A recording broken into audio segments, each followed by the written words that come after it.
Welcome, everybody, to another episode of the Sentinel Report. I'm your host, Alex Newman. We have so much planned for you today, including some very special guests, folks. The aluminum in your vaccines and the vaccines being given to your children turns out is toxic. Who could have possibly imagined that a toxic metal being injected directly into your veins was a bad idea? Well, now we've got the peer-reviewed study proving that it's a bad idea. Also, folks, what's going on in Mexico is a sneak preview of what's coming to a theater near you if we are not careful here. The government schools, as you know, are completely out of control. We have a very special guest to discuss all of that and much more. So stay tuned. Also, the latest on the Epstein files, that and a huge pagan monument right smack in Texas. We'll be back with all that. But first, a word from the Word. This starts in Hebrews chapter 3, verse 4. It says, "For every house is built by someone, but he who built all things is God." Amen, amen, right? That was like the question I would always ask my parents, like, who built that? Who built that? And they say, oh, well, a builder. Well, who built the builder? Well, God built the builder. So that was one of my early memories about God, was just my parents explaining to me that God was really the ultimate of the builders. So praise the Lord. It's a good reminder. It's a good thing to share with your children. Before we get into the news segment today, folks, I do want to remind you about our friends over at Classical Conversations.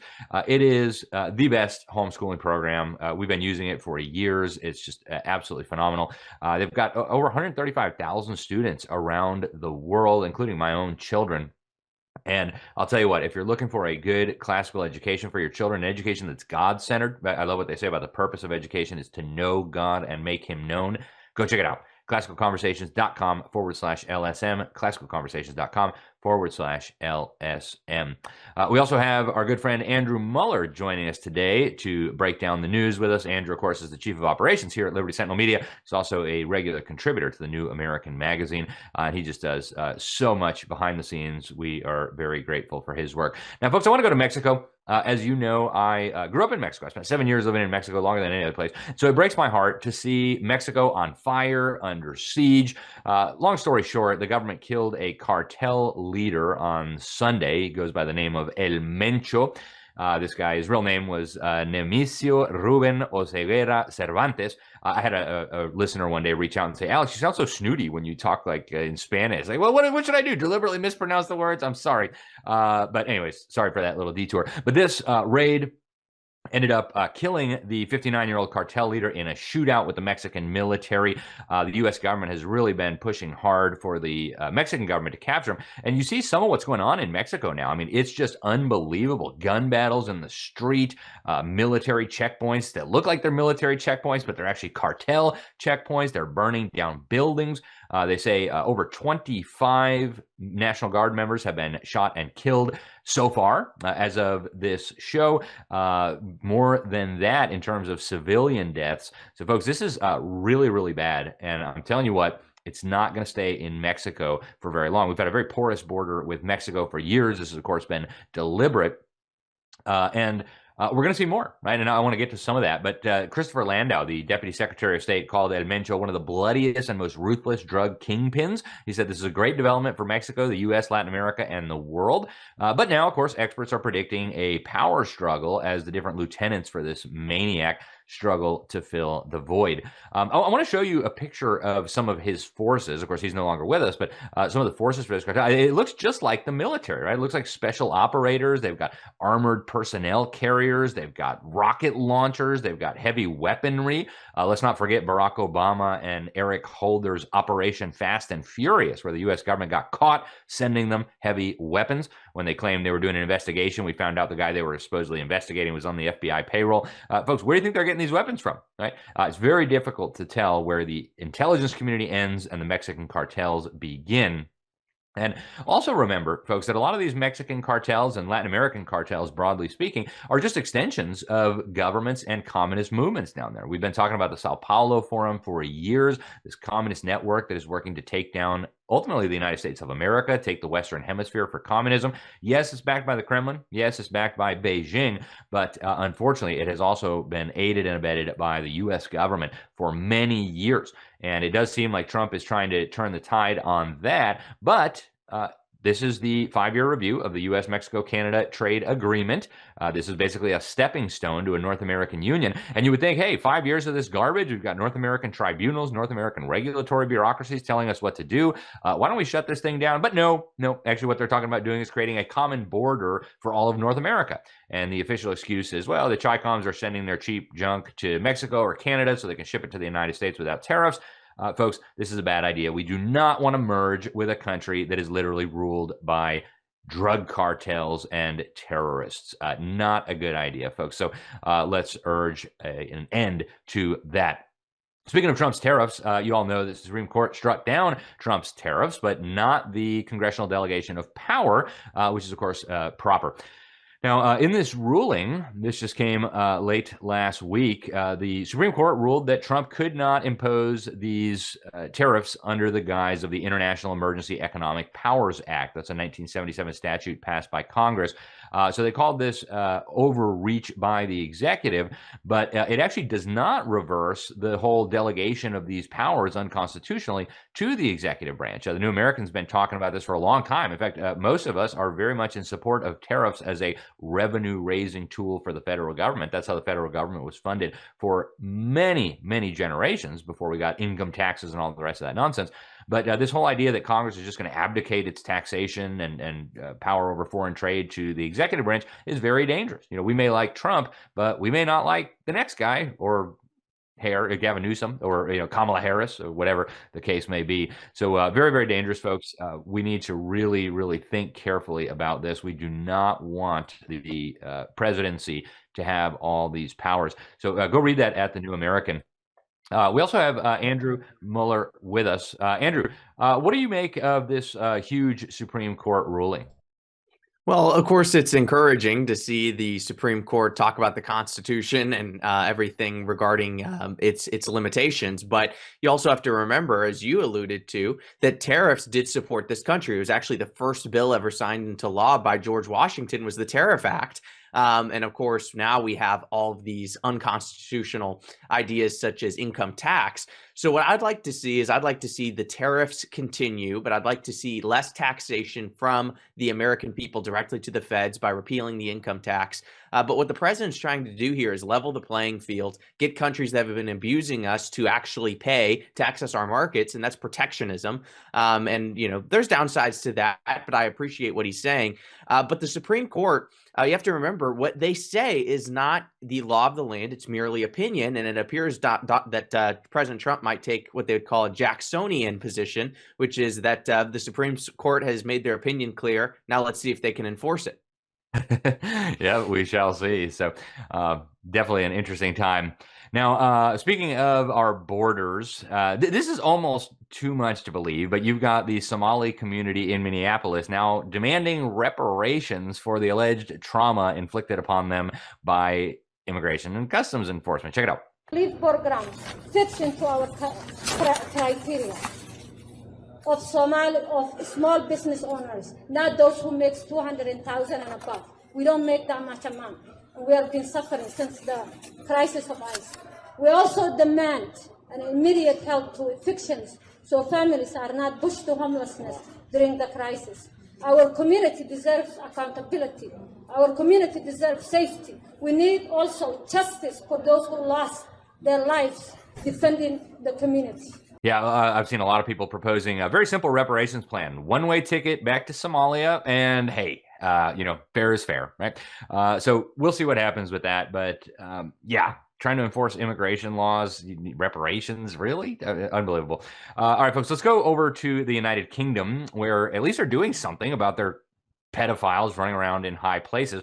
Prince Andrew was arrested last week. I guess he's not really the prince anymore, but on suspicion of misconduct while in public office. So we'll see what happens with this. So you see the picture of him there. That's going to be very famous. Police said he was released under investigation, and that picture you just saw, if you're watching us, was right after his release. But not only was he arrested, also Lord Mandelson, another one of the individuals named in the Epstein file, served as U.S. ambassador to the United States from the UK.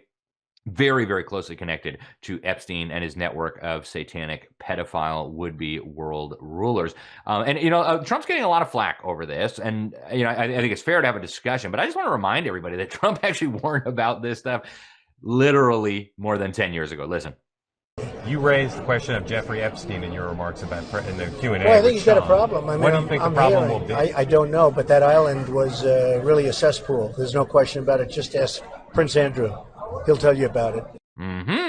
Well, I'd like to see Prince Andrew or former Prince Andrew testify under oath. Now, let's remember, the first person who got the ball rolling on all of this was Virginia Giuffre.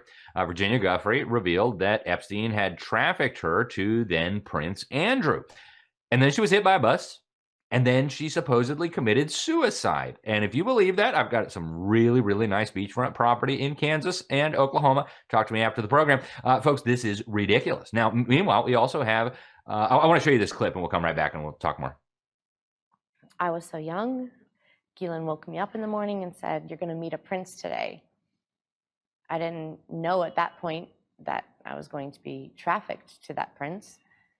And then that night, Prince Andrew came to her house in London, and we went out to Club Tramp.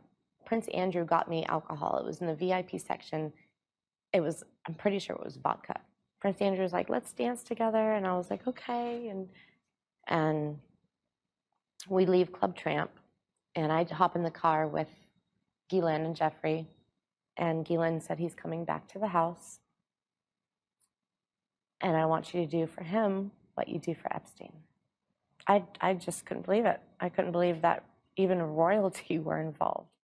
Yeah, even royalty are involved, folks. In fact, it goes really, really high. There's an interesting email that is now just surfaced where Epstein is writing to a longtime Putin apparatchik, a venture capitalist, Marsha Drakova. And Epstein writes to her, he actually describes himself as a really bad guy that gets children for sex sent to his island. And I'll remind you, the lady who conducted that interview with Virginia Giuffre, yeah, her mom just got kidnapped. Okay. You probably saw that in the fake news. Andrew, why is it that the Brits can arrest some of these people and we still have our pedos running around freely all over the United States with zero indictments and, as far as we know, no investigations?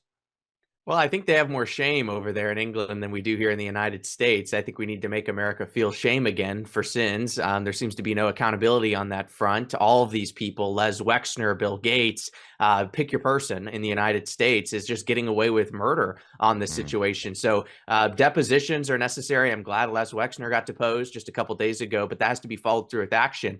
And it seems like Europe's taking this far more seriously. Even the activists, I saw that picture you showed of Prince Andrew. Some activists framed it in a golden frame and hung it in the Louvre with a little tag under it that said, "He's sweating bullets now." So they have a lot more shame over there in Europe than they do in the United States for these things. And we need to see that more in the States. But unless and until the DOJ gets their act together and Pam Bondi stops talking about the Dow rising and starts talking about criminals falling, we're not going to get anywhere. Yeah, it's an outrage, folks. If you didn't see our program last week, unbelievable, to see the Attorney General responding to questions about Epstein with comments about the stock market. Frankly, not impressed. We need arrests. And if we're feeling very generous and merciful as a society, maybe we could consider throwing these people in jail for the rest of their lives, if we're, again, feeling very merciful. Now let's go to Gavin Newsom and his hair. Really sophisticated guy. He just told a crowd of black people in Georgia that he just liked them because he got a really bad score on his SAT and he can't read. Listen. I'm not trying to impress you. I'm just trying to impress upon you. I'm like you. I'm no better than you. I'm a 960 SAT guy. and I'm not trying to offend anyone, trying to act all there if you got 940. But literally a 960 SAT guy. I cannot, you've never seen me read a speech because I cannot read a speech. Wow. I'm sure that's going to persuade the black community to vote for you, Gavin Newsom. Say, I also can't get an ID to vote. Yeah, okay. Good luck with that campaign strategy, Mr. Newsom. Now, turning over to the United Nations, the General Assembly just approved a resolution establishing a 40-member scientific panel that's supposed to regulate and assess the impacts of artificial intelligence. The resolution was approved overwhelmingly, 117 to 2. The U.S. and that Paraguay voted against, and a couple of countries, a couple of really governments abstained. But folks, this is really significant. AI is the most powerful technology of our age, and it will be used by evildoers like Epstein friends to do evil things. And putting it under the jurisdiction of the United Nations is maybe the worst possible idea that I could think of, but we'll see. Secretary General Antonio Guterres says this decision to have the UN step in is a foundational step toward global scientific understanding of AI. And if you look at the clown car that they put together to lead this panel, I'm sure that will inspire a lot of confidence. Now, speaking of AI, I want you guys to look at these new Chi-Com robots, probably built with technology ripped off from the United States, but really creepy stuff. Check this out.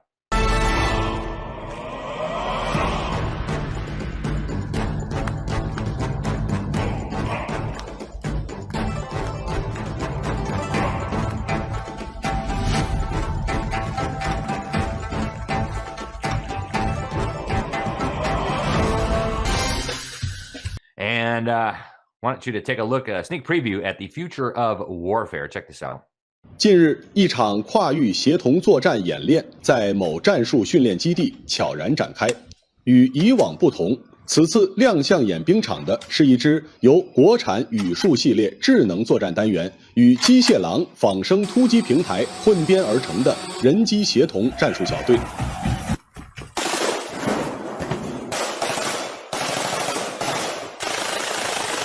演练模拟复杂战场环境。 Folks, I hope the U.S. government is preparing for this. I did see a memo by Pete Hegseth on these issues. And folks, be in prayer for our military leadership because this is not good. And when you see those things walking down your street, it's probably close to time for panicking.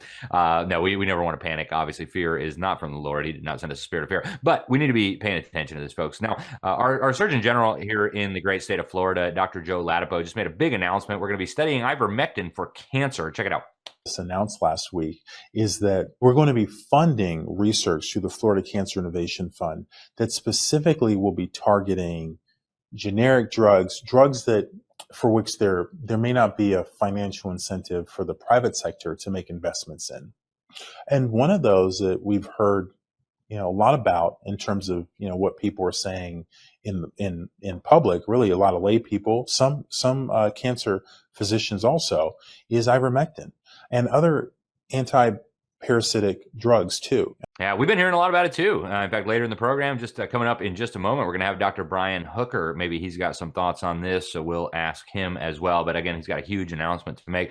Now, back to Florida for just a moment. The House of Representatives here just passed what they're calling a historic property tax amendment. It's not quite what Ron DeSantis and many Floridians were hoping for, total abolishment of property taxes, but at least it abolishes all non-government school taxes. So that's a start. The legislation HJR 203 would lock in minimum levels of funding for law enforcement, fire, first responders. And so we'll see. The House Speaker Danny Perez is framing this as the most aggressive property tax bill ever passed by a legislative chamber in U.S. history. So we'll keep you updated on that. Andrew, you actually had an opportunity to speak briefly with the front runner in our race for governor here on this very issue. Tell us what's going on. Do you think we'll get rid of property taxes here in Florida anytime in the not too distant future? It seems like it's going to be on the ballot, Alex. And of course, this is something that has to happen. Having property tax is a communistic idea. You can pay your house off, but you still have to pay a rental fee to the government every year in perpetuity forever to own your home. But yeah, I asked Byron Donalds about this months ago. I said, hey, would you support getting rid of the property taxes if you ran for governor and won? And he said, no, because we've got to protect the schools. Then just weeks later, he walked it back. And this proposal is actually very much in line with what he said, protecting the schools by still having the property tax for the schools, but getting rid of it for other services. So it's a step in the right direction, but we want no property taxes. And some other candidates have come out and said they'd support that, like James Fishback, but it has to happen. And in Florida, it's the perfect place to do it because we have such high sales tax rates through our tourism that I really think this is a feasible thing to do. Yeah. So folks, keep your eyes on that. I know our friends in South Dakota are working on a similar proposal. So a lot of movement on this. I think people are finally sick of having to pay rent to the government to be able to live in their own home. So we'll see. Before we go to break, all hail the power of Jesus' name. That's what Christians in Iowa were singing at the state capitol as they lobbied in favor of a bill to protect the unborn. Check it out.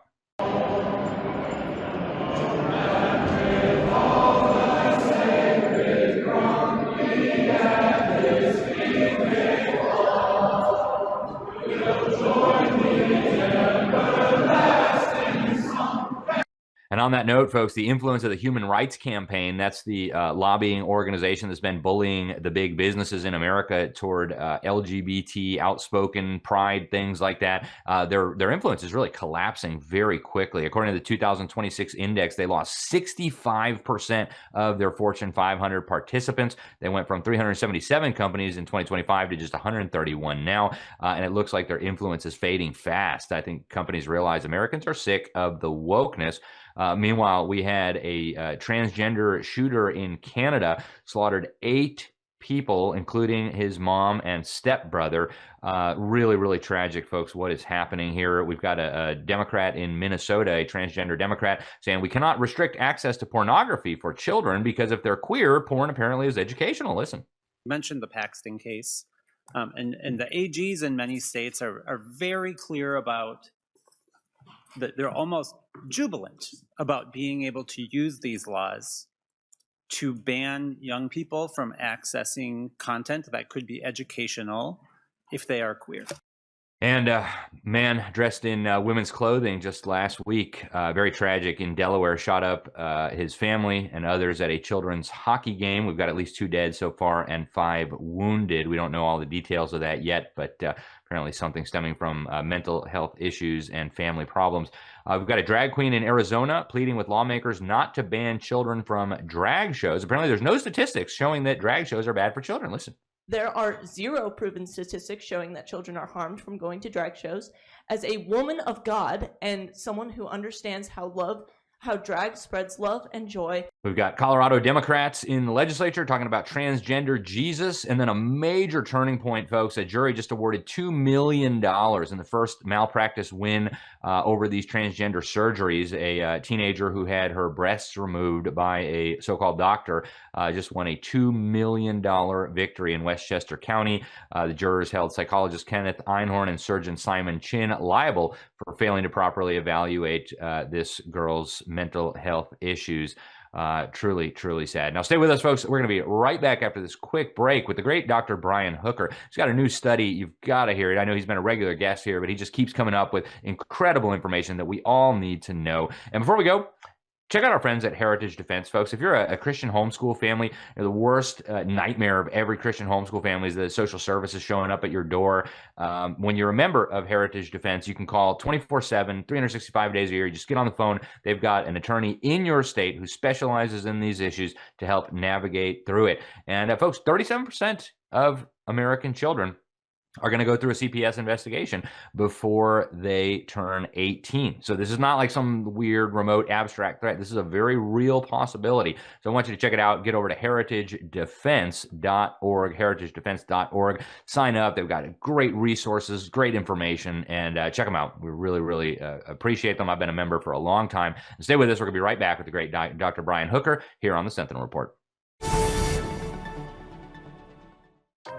Hey guys, Alex Newman here. I want to tell you about a wonderful ministry that is doing incredibly important work. That's Public School Exit. I am very blessed to serve as the volunteer executive director. We've got an incredible team, and our mission is simple. Try to get as many children into the safe sanctuary of Christian education as humanly possible, as quickly as possible. Government schools are no place for children. Children need to learn about God. They need to learn the Word of God. They need real education. They need to learn how to read, write, and do math. And we all know that's not what's happening in the government schools. In fact, what's happening is they're turning our children into revolutionaries, little radicals ready to burn down our churches and our civilization, not to mention our families. So go check it out today, publicschoolexit.com. We've got all kinds of resources for parents, for pastors, for taxpayers, for everybody down the line. And folks, this is one of the most critical battles. So go check out our partners at publicschoolexit.com, publicschoolexit.com. Welcome back to the Sentinel Report. Thanks for staying with us over the break, folks. We have a returning guest, a regular guest on this program. We've just grown very, very fond of his work. He's on the cutting edge of exposing so many of these issues that we are really concerned about. I mean, the damage that's been done to our children's health is just Unbelievable. And so Dr. Brian Hooker, he is the Chief Science Officer at Children's Health Defense, wonderful organization. It's RFK's group before he went to go serve for the federal government. He actually co-wrote an incredible book with Robert Kennedy about vaccines, Vax-Unvax, Let the Science Speak. If you don't have it, you need a copy. But he's got a new paper out now about aluminum adjuvants in vaccines and the connection with autism, folks. This is a groundbreaking paper in the way it connects these aluminum adjuvant exposures to autism in a way that has never been shown before. So, Dr. Hooker, thank you very much for joining us today. It's a great honor and a pleasure to have you back. Walk us through your findings in this paper. I mean, this seems really significant to me. Well, this is what's called a review paper. And what we've done is we've actually read and in some cases ingested, because there was so much material out there to be read that we had to use AI to be able to help us, actually make sense of it, logical sense of it. And we were fortunate to find an AI expert that had a platform that was uncensored, that wasn't throttled, so we could get real answers from it. And we asked, really, what is one of the biggest issues, or perhaps the biggest issue in vaccines that is responsible for autism and the etiology of autism? And overwhelmingly, it came back aluminum adjuvants. And aluminum adjuvants are not pure metallic aluminum. They're actually aluminum salts, like aluminum phosphate, aluminum sulfate, aluminum hydroxyphosphate sulfate as well. And so many vaccines, almost half of the vaccines that are left in the vaccination schedule contain toxic amounts of aluminum when you look at them from a neurological perspective. But we broke this down, and in the literature, we were able to make the connection through epidemiology, through just sheer numbers, aluminum exposure versus autism rates. We also looked at biochemical mechanisms and cellular physiology. So we were able to make the connection not only from a biochemical standpoint, but also from how does this, first of all, how does aluminum get into the brain? How does aluminum cause neuroinflammation in the first place? How is it tied to the immune system? And so essentially what we did was we started with aluminum adjuvants. We worked our way forward knowing what aluminum does. And then we started with autism etiology and we worked our way backwards. And lo and behold, they meet very, very elegantly in the middle. So, wow. And we did these, we came up with 9 different lines of defenses and applied what's called the Bradford Hill criteria. That is a legal criteria for causation that has been used in the Institute of Medicine. It's also been used in many courts of law in order to establish a causal relationship. And so, once we went through all these different lines of evidence, epidemiological, cell biology, biochemistry, even molecular genetics, when we had established all this and we went through the Bradford Hill criteria, and it screamed that there is a very, very strong, significant relationship on many, many fronts. And aluminum adjuvants there's no doubt that aluminum is a neurotoxin. They are bad for you. But I believe that we're looking at a very, very significant majority of the autism epidemic due to this neurotoxin. You don't know whether to cry or what. It's so heartbreaking. And frankly, I didn't need a study, Dr. Hooker, to understand that injecting aluminum salts into the veins of my children, the muscles of my children, was not a good idea. But I'm really glad that you guys have done this service now, because it's just unbelievable to me that this is continuing. And what you just said about half of the vaccines on the market now for children still containing this stuff. I mean, as far as I'm concerned, that's criminal. Now, there is a bill that's been introduced in Congress. In fact, I just retweeted, or whatever you call it now, your post about that. But talk to us about this. There's a bill now to remove the immunity from liability for these vaccine makers. Do you think that would be one of the ways of getting these companies to quit poisoning our children? Absolutely. When the liability shield was erected, there was an act back in 1986, you know this very, very well, Alex, called the National Childhood Vaccine Injury Act. And it erected a liability shield, meaning that for a product defect or for an injury from a vaccine, that you could not sue the vaccine manufacturer. And, there were several loopholes that were closed up in that. And, by the time my family actually applied, because my son is vaccine injured, for compensation in 2002, by the time we applied, there was absolutely no way that you could ever get this litigated and that you could ever sue a vaccine manufacturer for damages. And so therefore, there was no impetus for them to make safe vaccines. The impetus for safety was really gone. And they, Merck, Pfizer, GlaxoSmithKline, Sanofi Pasteur, all of them have paid billions of dollars in charges in shenanigans where they were cutting corners on safety on the backs of our children. Now, Representative Gosar in the House of Representatives from Arizona, and now Senator Rand Paul have introduced a bill to basically take away that liability shield. So they're restoring the ability and the right for individuals who are vaccine injured to sue vaccine manufacturers. I think this is going to hold their feet to the fire. They have gotten away with literally murder for too long.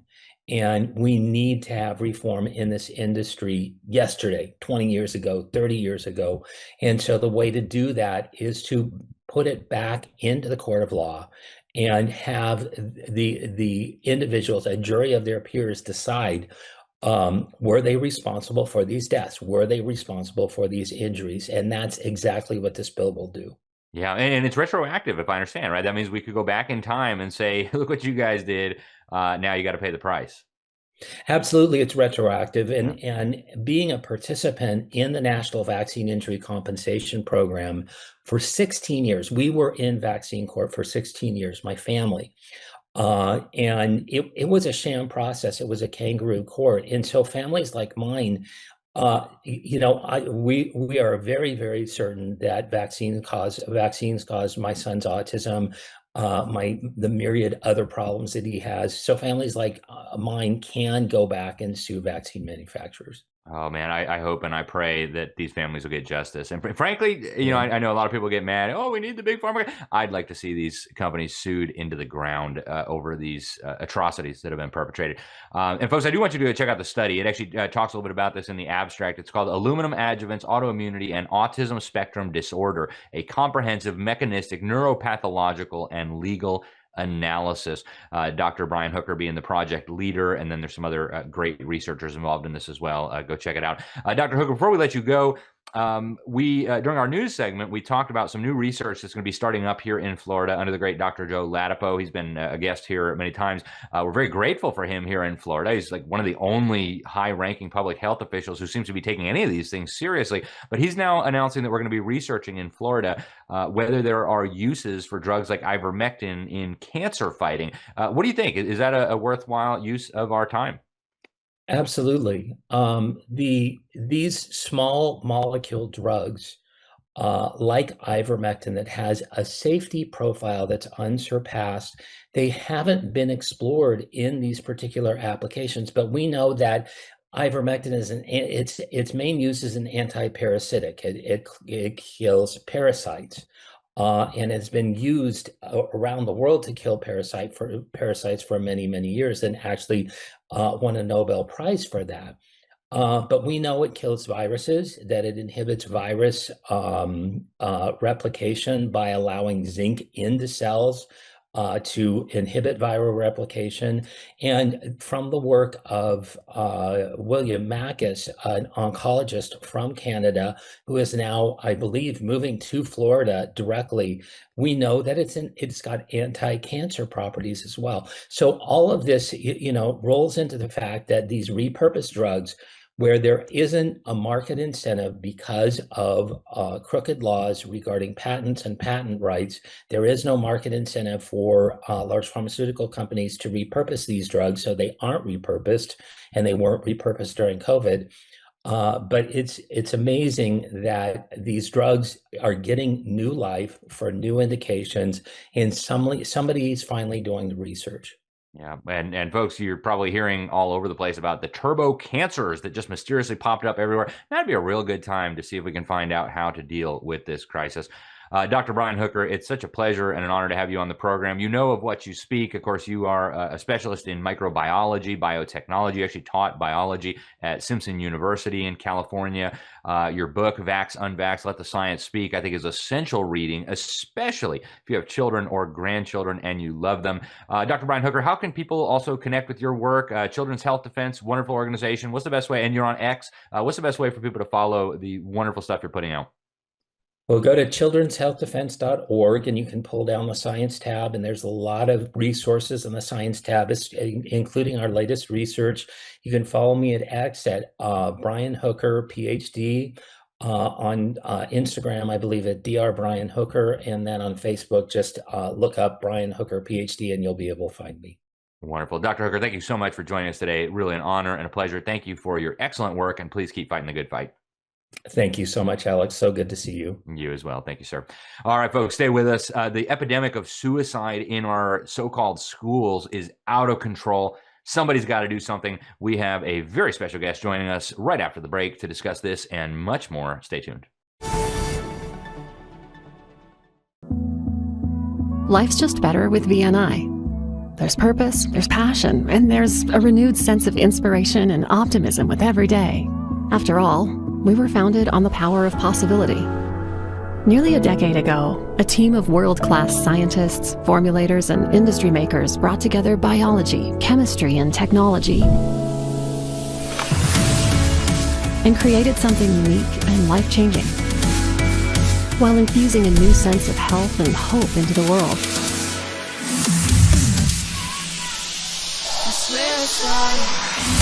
With every product comes an empowering opportunity to take charge of our destiny. One where we feel rejuvenated and energized, and everything else around us feels lighter, brighter, and full of promise. Let's live victoriously, together.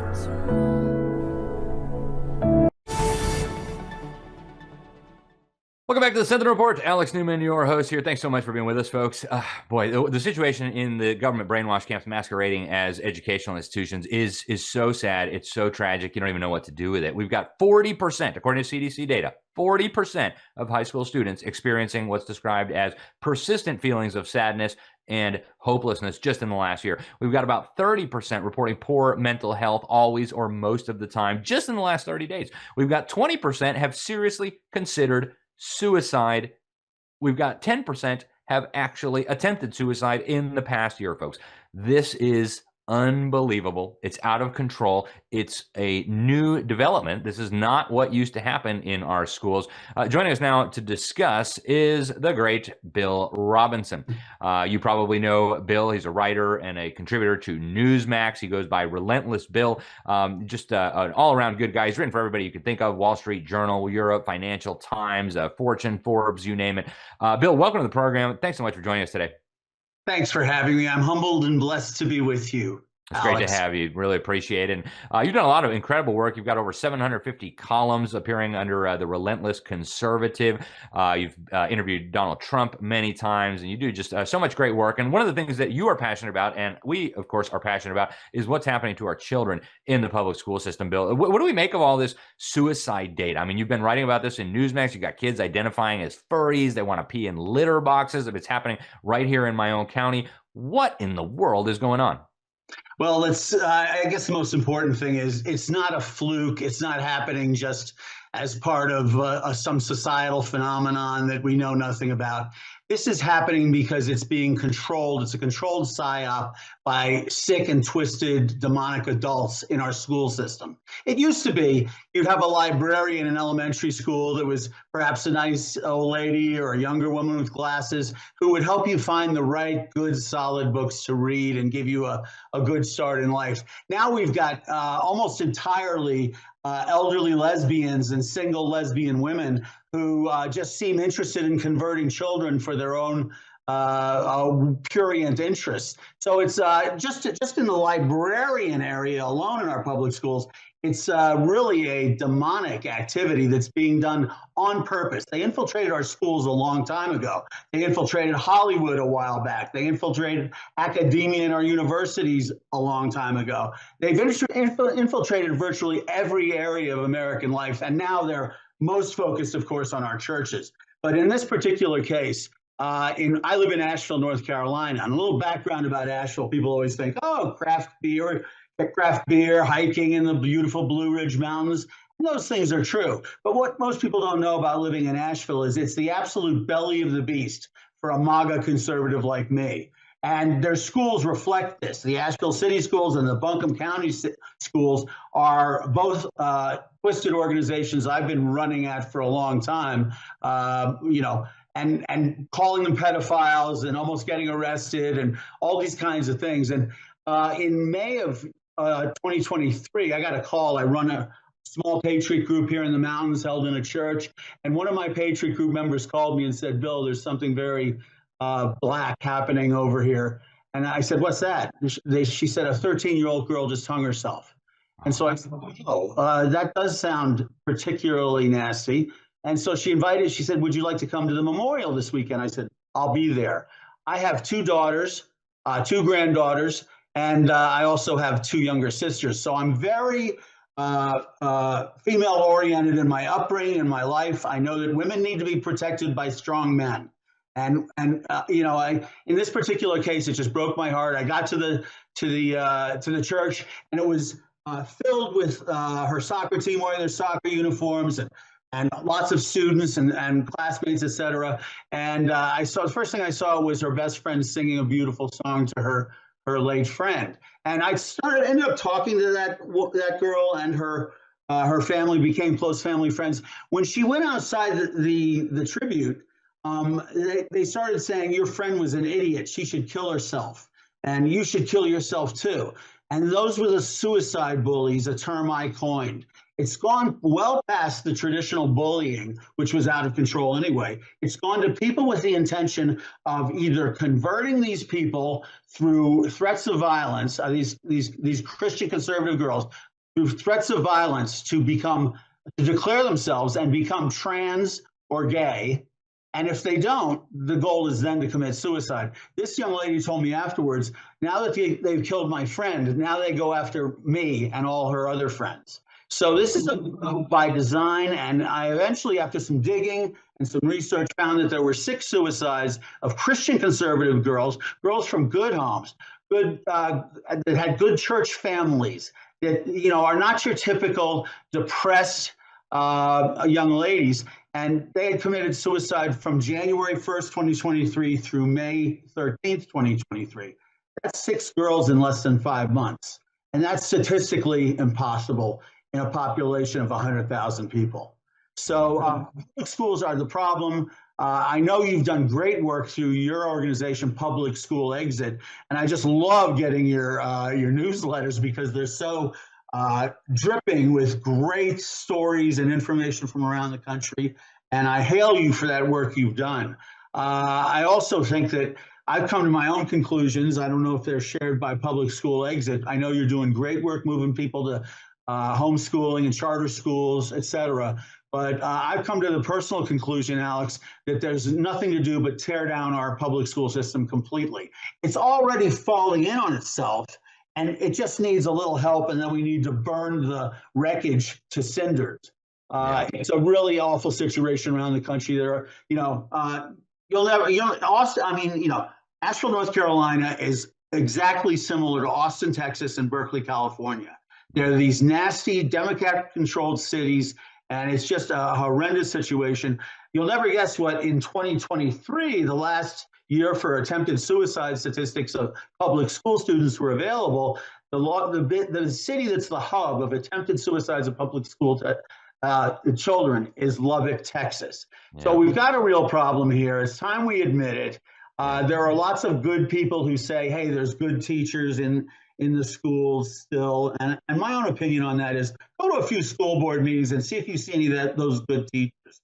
All you see is green-haired, neck tattooed, huge orifices in their nose. I mean, it's crazy, the people who are teaching our kids. And somehow we've completely abdicated our responsibility for protecting our own children. So this is why I advocate, if there are good teachers left in the public school system, it's their civic duty to leave and become homeschooling teachers or help out in that effort, charter school teachers, private school teachers. There's all these options. So if they're staying in the public school, the rotting public schools of this country, they are complicit.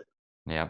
It's so interesting, Bill. There's so many things to say here. I actually gave a speech at a Bible conference over the weekend in Central Florida, and a lady came up to me after I spoke on education. She said, "What you just said was exactly what I needed to hear. I'm leaving the public schools. I'm starting a homeschool co-op. We've got 17 families ready to go." And what you said, you just kind of brushed over it, but you mentioned that this is demonic.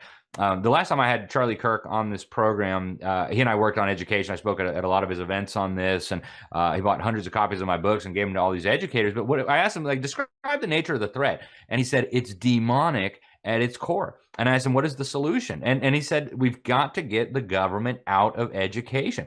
I don't understand why this is so hard for Christians to understand. We've got to deal with this. And folks, if you want some help with that, go to publicschoolexit.com. Lots of resources there. Go to Classical Conversations. We've got to get these children out. Bill, we're all out of time, but I want to thank you for coming on the program. I want to get you back to go into more depth on this. I think this is the most important issue ultimately that we could be talking about. It's a discipleship issue. It's a Great Commission issue. We're losing our children. Their hearts and minds are being captured by those who hate God, and it's simply unacceptable. Bill, thank you. Where's the best place for people to follow you? Is that Newsmax? I'm at, Newsmax certainly, but all over social media. I'm at Relentless Bill. And I just got to say, Alex, it was really fun being with you. And it was great being with you because any guy that has in his biography that every day he works for the glory of God is somebody I want to be with. Hey, thank you, sir. God bless you. We're really grateful for you coming on the program, and I look forward to talking to you again soon. Thanks for having me. Thank you, Relentless Bill. All right, folks, the abortion battle is heating up all across the country. We've got battles in state legislatures right now, happening right this moment. In fact, in my state of Florida, we're having this discussion even as babies continue to be slaughtered. I can't think of anybody better to join us to discuss this than the great Father Frank Pavone. Stay with us. He'll be right here after the break on the Sentinel Report. In 1776, a nation was born, forged in the crucible of revolution. Brave men and women stood together fighting for freedom, liberty, and the pursuit of happiness. Throughout history, the spirit of patriotism has prevailed. The battles may have changed, but the values remain the same. Today, in 2024, we find ourselves at a pivotal moment where the call for unity, freedom, and a better future echoes louder than ever.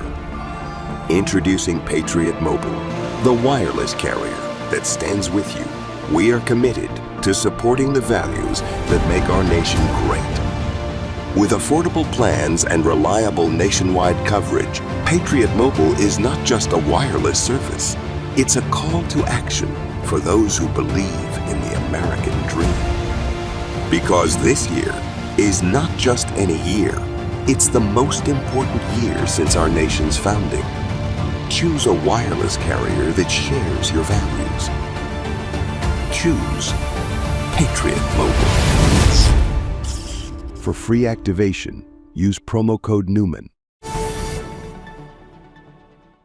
Welcome back to the Sentinel Report. Alex Newman, your host here. Folks, I know we've had a lot of distressing news today, from Epstein to the mass shootings to the horror happening in Mexico to the terrible things they're doing to our children in government schools. But there is some good news, too. Americans are really starting to take action to defend the unborn, and we're seeing battles heating up all over the country in state legislatures. The debate really now seems to be more focused on what is the best way to protect the unborn.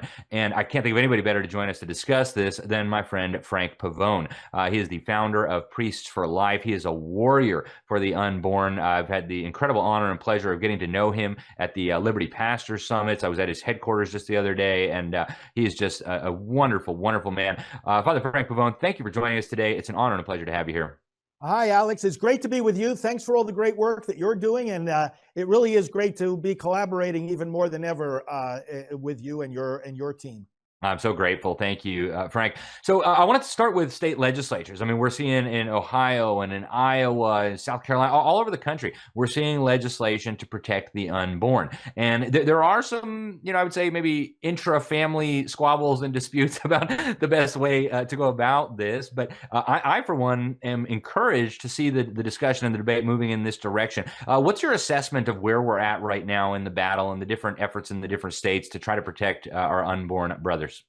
Well, I think we are exactly where the Supreme Court back 3 years ago in the Dobbs decision wanted us to be, and that is hashing this out as a republic, as a people with a representative government who are able to elect and lobby their lawmakers to enact the policies that best represent the views of the people on this issue. The Supreme Court in Dobbs, when they reversed Roe, and I describe it very simply as a changing of gears. In Roe, we were in reverse because the court said to the people and their lawmakers, you cannot protect the unborn. Dobbs put us into neutral, and the court said to the people and their lawmakers, you may protect the unborn if you want. That's where we are now, and a lot of the people do want it, and therefore we have all this activity that you're referring to. We've got to get to the point where the court puts us in drive, which says you must protect the unborn. We're not there yet, but that's the only position ultimately that makes sense, because we don't want our lives protected in one state but not in another, or protected only up to a certain age and not beyond. Doesn't make any sense. So, but we're not there yet. So in the interim period, when we're in neutral, so to speak, at least as far as the jurisprudence is concerned, we see a very positive effect on the lawmakers. Why are legislatures taking up pro-life bills? Well, because they're more encouraged now that they're going to stick. When they pass legislation, like we've seen the courts starting, right after Dobbs, in Indiana, and we saw it in here in Florida, in Georgia, North Carolina, in other places, when what the pro-abortion people always do, namely strike down the laws that the duly elected representatives of the people have passed to protect their children, they expect, the pro-abortion people expect that the courts will side with them. That's not happening anymore. The courts are now, by and large, upholding the laws that the people and their elected representatives passed, because now they have to use not Roe, but Dobbs as their controlling precedent. So what we're seeing is we've got about 14 states that protect these children from the time of that their life begins at fertilization. And then we've got another in about equal number of states who have significant protections, like we have here in Florida starting at 6 weeks, and a couple of other states like that, and others that start at 12 weeks. And with the movement that you see in the legislatures is all in the direction of more protection, more protection. Alex, as you know, where we see the opposite movement is with constitutional ballot initiatives, where we've got sadly about 11, 12 states that have put into their constitutions the fake, invented, destructive, quote unquote, right that the Supreme Court just said was never in our federal constitution. That is a right to be able to slaughter these babies in the womb. And the pro-abortion people are doing that for one simple reason, because they're afraid of exactly what you just said. They're afraid of the commitment and the conviction and the ability of the people and their elected lawmakers to advance the protection of these babies. So they try to make that impossible by saying, well, it's unconstitutional, because obviously neither a legislator nor a governor nor an agency in the state can take an action that's contrary to the state's constitution. So what they're doing is they're not winning the argument, they're bypassing it. They're short-circuiting it, they're squashing it. And again, that's because of their weakness, not because of their strength. Yeah, amen. Absolutely couldn't agree with you more. And you said a few things there. Literally the purpose of government, according to the founding fathers, I said it was a self-evident truth, was to protect and uphold our right to life and liberty. And of course, these ideas come from the Bible. God gave you a right to life. The purpose of government is to punish evil. And so it would seem to be so obvious that, of course, the courts need to say, yes, if you're not doing your basic job, protecting the lives of people, you're not doing your job. And I'm struck by what's happening in these ballot amendments that you discussed, because it seems like what we saw in Florida, what we see in Missouri, they always use deception, right? It's about medical freedom, right? They don't say we're going to allow you to kill babies anytime you want. They say, well, we're going to guarantee your medical freedom to make your own decisions. It's just horrific. Frank, we've only got a couple minutes before we're out of time, but I want to ask you about Canada. I know we want to protect the lives of the unborn, but we're also seeing in Canada now a very disturbing trend that we've started seeing in Western Europe as well, where the government is literally killing people, including children, including young adults who might be depressed or who maybe have some sort of injury. They're calling it euthanasia. How concerned are you that we could see something like that in the United States? And what should we be doing as Americans, as Christians, to try to restore a culture of life and stop the march of this culture of death? We do see this popping up in the United States on the state level. You know, there was almost a Roe v. Wade of euthanasia all the way back in 1997, where the other side tried to say, oh, well, you know, there's a right to choose to end your life or to help someone else end their life. And actually, the court said, no, there isn't. So we have dodged a bullet back then, but various states have been passing these euthanasia laws, especially in the Northeast. And what we're seeing is, what can we do here? One of the things we have to pay attention to is food and water, nutrition and hydration are not medical treatments. And I think one good action item is for people to start looking at their state laws.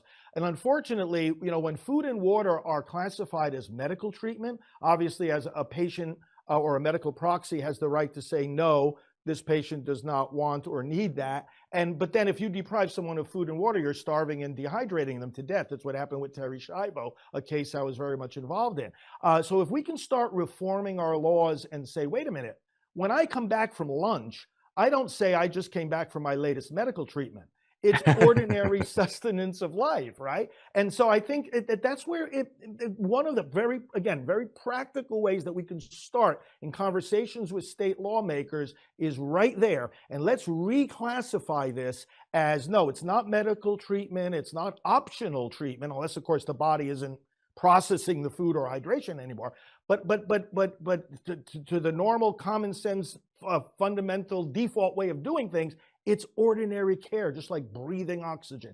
And I think that's a good place to start. And again, of course, philosophically, there's no such thing as a life not worth living. Our value doesn't come from our functionality. And that's the philosophical problem we're dealing with here, because people think that, okay, this person is not productive anymore, therefore they're disposable. Or we take this judgmental attitude that we can somehow be the arbiter of somebody else's suffering. Oh, how terrible it must be for them. Wait a minute, they're alive. Don't presume to speak for them how terrible their suffering is. Many people have to deal with a lot of suffering that we wouldn't want, but they sure would prefer to be alive.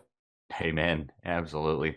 What a joy to have you on the program. Thank you for that insight. I'm actually just starting one of your recent books. You've done so much good work. What's the best way for people to follow you, to get in touch with your ministry, to check out your books? And also you do a number of wonderful programs. What's the best way for people to follow all of that? Yes, well, online we do broadcasting at endabortion.tv, endabortion.tv, and I'm on all the social media at Fr Frank Pavone, Fr Frank Pavone. And Alex, thank you again for all you do and for having me today. It's a great honor and a pleasure. Thank you, sir, for all that you do for the unborn and for the culture of life. We hope to talk to you again very soon. Thank you, Father Frank. Talk to you soon. All right, folks, that is all we have time for today here on the Sentinel Report. I hope you were as blessed by our guests as I was. Please share this broadcast out, like and subscribe, depending on where you're listening to us. If you're on the radio, get over to our website, libertysentinel.org, libertysentinel.org. You can sign up for our free newsletter. Check out our sponsors. Get to our bookstore. You can buy all kinds of great stuff there. And I want to thank you once again for tuning in. We really appreciate it. Let's go out and do what we can to honor our Creator, to serve our fellow human beings, and to defeat and expose evil. I'm Alex Newman. This is the Sentinel Report. Until next time, we appreciate you. God bless you all.